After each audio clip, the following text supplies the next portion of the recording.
لازم نعزي أنفسنا ونعزي الشعب العراقي ونعزي ذوي الشهداء والضحايا الذين سقطوا في تفجير إرهابي لتنظيمات داعش في سوق مدنية شعبية كبيرة في منطقة الكرادة في بغداد، اللي راح ضحيتها حوالي 300 شهيد، أكثر من 300 شهيد، ومئات الجرحى والمصابين والعشرات من المفقودين.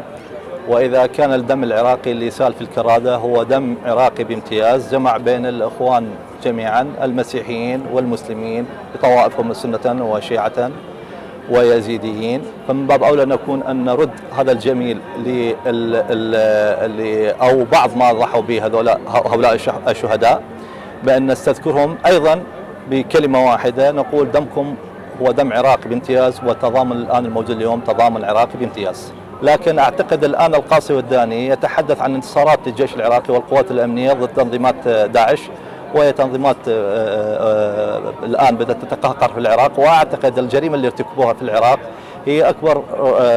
دليل أنه عندهم رد هستيري للانكسار اللي حصل عندهم في قضاء الفلوجة. طبعا احنا دائما عندنا تنسيق مع جامعات الدول العربية، والآن صدف العيد وعليه فعندنا تحرك قريب على جامعة الدول العربية، لأن احنا دائما نحتاج الأخوان العرب في دعمهم بالكلمة الواحدة،